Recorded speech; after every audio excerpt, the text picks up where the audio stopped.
It was a bright Monday morning when the girl with the trembling hands walked into the tallest glass building in the city. Her name was, and she carried a small brown envelope close to her chest, the last bit of her father's legacy, the weight of her family's honor, and every sleepless night she had endured for the past 6 years.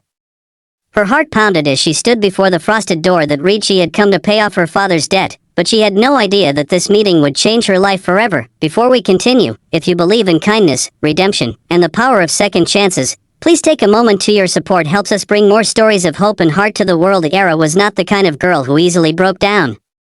Life had forced her to grow up faster than most. Her father had once been a proud factory owner, known for his honesty and generosity. But a fire, a betrayal, and a cruel twist of fate had taken everything from them.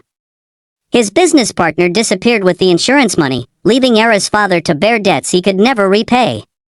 When Shaman's sickness took him away, all Aaira was left with was a promise to clear his name one day, and now, that day had come. The receptionist looked up as Aaira nervously adjusted her dupatta and said, "I have an appointment with Mr. Adil Rahman." Her voice trembled, but her eyes, deep, tired, determined, revealed a quiet strength. The receptionist nodded and gestured her toward the elevator. Inside, Aaira's reflection stared back at her from the golden walls. She wasn't dressed like someone who belonged in a CEO's office. Her plain cotton dress had been washed too many times, and her shoes carried the dust of long walks to save on bus fare. But there was something in her face, a glow of purpose, that no poverty could erase. When the elevator opened, the scent of fresh coffee and polished wood filled the air. The office was silent except for the rhythmic tapping of a pen. Behind the massive glass desk sat Adil Rahman, a man known for his ruthless business strategies and impossible standards. His presence alone demanded attention. Tall, sharply dressed, with eyes that seemed to read every thought before it was spoken. He looked up when Aaira entered.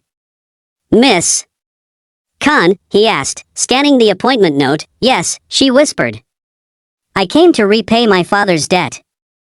For a moment, Adil said nothing. He gestured to the chair opposite him, but Aaira remained standing. With shaking hands, she placed the brown envelope on his desk. "It's not much," she said softly, "but it's everything I have. My father owed you 70 lakh rupees. I could only save 45. I've been working day and night as a tutor, seamstress, and part-time clerk to gather this. I know it's late, but I couldn't let him rest with that debt unpaid." Her words cracked mid-sentence, and she quickly wiped a tear that escaped. Adil leaned back in his chair, studying her face. He remembered her father, a man of integrity who had refused to cut corners even when business was crumbling. Adil's father had admired Kamal deeply, and when the scandal broke, the Rahman family had taken over the remaining debt for business reasons. But Adil hadn't expected Kamal's daughter to show up after all these years, much less like this. "Sit down, Miss Khan," he said finally, his voice softer than before. She hesitated but obeyed. "Do you really think this will make any difference?" he asked, tapping the envelope gently. "It will to me," she replied, her voice small but steady. "It's my father's honor. That's all we ever had left." For a long moment, there was silence.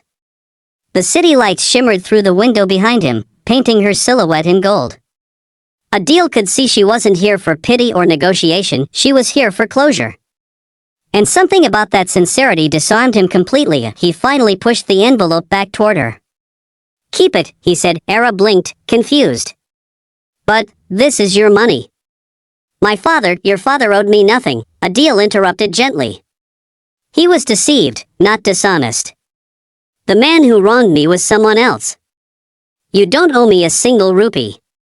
Aaira's lips parted, her eyes wide with disbelief. "But I worked for years." "I know," Adil said, his tone softening even further. "And I can see it wasn't easy. But I don't need your money, Aaira. If you really want to repay me," he paused, leaning forward slightly. "Have dinner with me tonight." Aaira stared at him, stunned. Her heart raced as confusion flooded her. She had expected humiliation, rejection, or at best, cold indifference, not this. "Dinner?" she echoed, her voice barely audible. "Yes," Adil said with a faint smile. "Not a business dinner. Just dinner. No talk of debts or money, only about life, and maybe, second chances." That evening, under the soft glow of a rooftop restaurant, Aaira sat across from the man who had every reason to despise her family, yet treated her with kindness she hadn't felt in years. She wore the same simple dress, her hair tied in a loose braid. Adil noticed how she looked at the city lights like they were distant stars she was afraid to touch over dinner. Adil asked about her dreams. She told him she wanted to open a small community library for children who couldn't afford books. When I was little, she said with a faint smile, my father would bring home torn storybooks from the factory. He said words could build castles in the mind even when you live in ruins. Adil smiled quietly.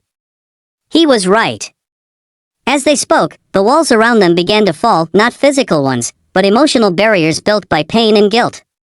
Aaira laughed for the first time in months when Adil told her about his own clumsy attempt at cooking once. Her laughter was soft, genuine, like the first rain after a long drought. When they parted that night, Adil watched her walk away, the girl who came to repay a debt but left him feeling indebted in ways he couldn't explain. Days turned into weeks. Aaira found herself invited again, sometimes to lunch, sometimes for coffee. Each meeting revealed more layers, her resilience, her quiet humor, her grace despite hardship. And Adil, once known for his cold efficiency, began to change.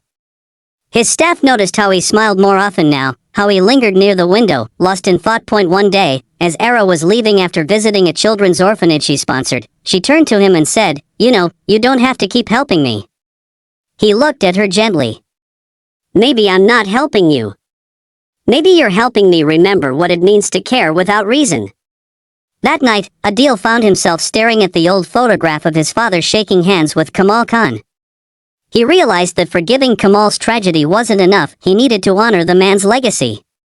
The next morning, he announced a new initiative, the Kamal Khan Foundation, dedicated to funding education in libraries for underprivileged children. When Aaira heard about it, she broke down in tears. She rushed to his office, unable to speak for a moment. "Why are you doing all this?" she finally asked. Adil smiled. "Because some debts," he said softly, "can only be paid with kindness." Months passed. The foundation flourished. Aaira became its heart, managing projects, mentoring children, and bringing hope where it had long been forgotten. Together, she and Adil built something far greater than either had imagined.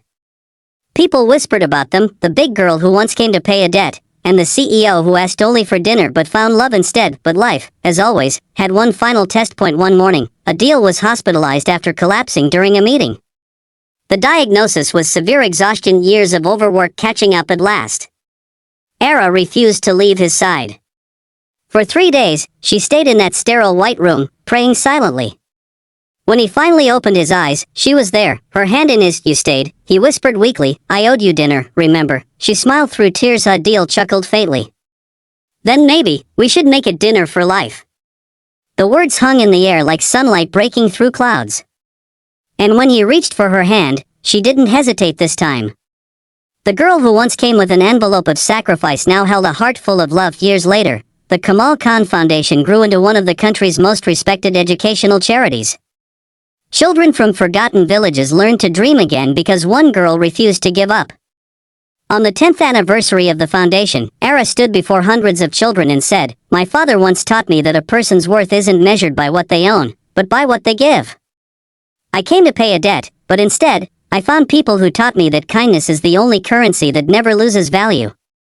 The audience rose in applause, and Adil, standing at the back, smiled proudly, his eyes glistening with tears.